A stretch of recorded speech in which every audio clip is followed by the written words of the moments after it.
that sent Nnamdi Kanu to prison. That tells you where the judges and their loyalty.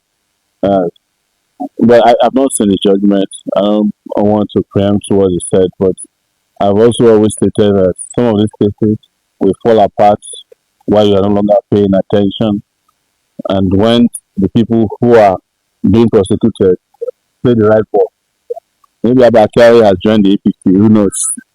The Nigerian justice system has once again been thrown into the massive spotlight of public scrutiny, and this time the controversy is incredibly intense. It revolves around a deeply polarizing judicial decision that has left many citizens questioning the true scales of justice in our country. Just yesterday, the internet was completely set on fire by a powerful statement from the human rights activist and former presidential candidate, Omoyele Sowore.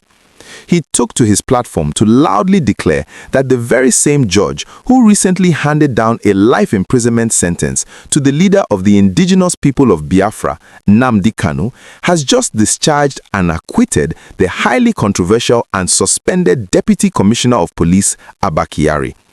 This revelation has sparked a massive national debate about perceived double standards, judicial bias, and the exact direction our legal system is heading. To fully understand why this statement is causing such a massive earthquake across the nation, we need to take a very close look at the two distinct cases and the single judge at the absolute center of it all.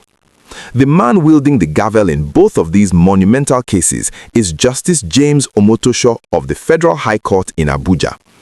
Let us first rewind a few months back to November of 2025. Justice Omotosho was the presiding judge who convicted Nnamdi Kanu on multiple terrorism-related charges. During that highly dramatic trial, Kanu actually lost his temper, openly accused the judge of severe bias, and even shouted that the judge did not know the law. Because of this unruly behavior, Justice Omotosho ordered Kanu to be thrown out of the courtroom before delivering a crushing life imprisonment sentence. The judge stated that although the offenses technically carried the death penalty, he chose life imprisonment out of mercy. This decision led to massive outrage from Kanu's supporters, who felt the trial was politically motivated and completely lacked substantial evidence. Now, fast forward to March 5th, 2026. This exact same judge, Justice James Omotosho, sat in his courtroom and delivered a completely different kind of verdict for suspended Super Cop Abba Kyari. Kyari, along with his two brothers, was facing a 23-count charge filed by the National Drug Law Enforcement Agency, accusing them of failing to declare massive assets and hiding the origin of several luxury properties located in Abuja and Borno State. However, Justice Omotosho completely dismissed the charges. He openly criticized the prosecution, describing their case as incredibly watery, completely lacking in substance, and filed in bad faith.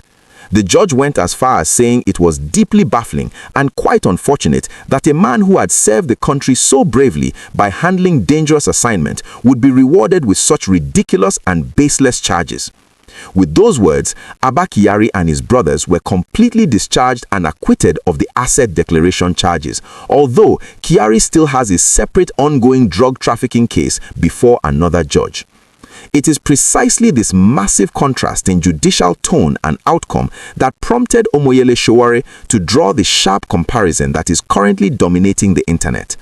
Sowore's statement highlights a growing frustration among many Nigerians who feel that the justice system is incredibly harsh on political agitators and activists, yet somehow extremely lenient and understanding when dealing with individuals who have deep connections within the political or security establishment. The optics of sentencing an activist to life behind bars while praising and freeing a disgraced police officer accused of massive financial concealment by a federal agency have created a perfect storm of public anger and confusion.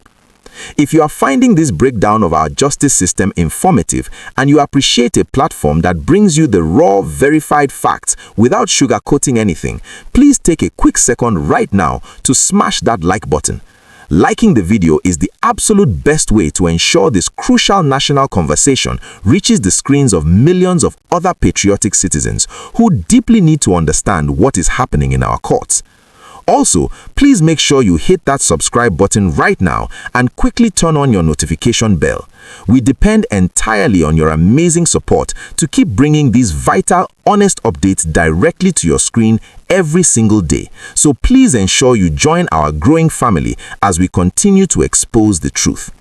This situation naturally brings us to a related and equally pressing conversation about the broader implications of these high-profile judgments on the confidence of the ordinary Nigerian citizen.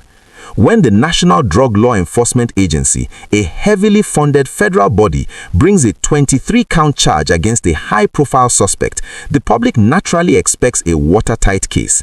Yet, the judge described their investigation as shoddy and miserable.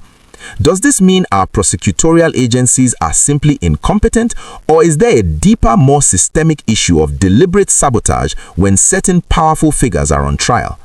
Furthermore, considering the heavy criticism directed at Justice Omotosho after Kanu's sentencing, where he was accused of doing the bidding of political masters, does this recent acquittal of Abba Kyari validate claims of judicial bias, or is the judge simply following the strict letters of the law based on the evidence presented before him? Many legal experts are currently arguing that a judge can only work with the evidence provided by the prosecution, meaning if the NDLEA failed to do their homework, the judge had absolutely no choice but to set Kyari free. On the other hand, critics argue that the system is entirely rigged from the start, ensuring that cases against the elite are intentionally poorly investigated so they can easily be thrown out in court, while cases against government critics are pursued with absolute ruthlessness and maximum penalties. This brings up a very important question for everyone watching this unfold. Looking at the life imprisonment of Nnamdi Kanu compared to the discharge and acquittal of Abba Kyari by the exact same judge, do you genuinely believe the Nigerian judiciary is operating fairly and independently, or do you agree with Sowore that there is a glaring, undeniable double standard in how justice is served? Moreover, what do you think this means for the future of the NDLEA's remaining drug trafficking case against Abba Kyari? Please take a moment to drop your honest, highly detailed thoughts in the comment section below, because your unique perspective is a highly vital part of this crucial national conversation.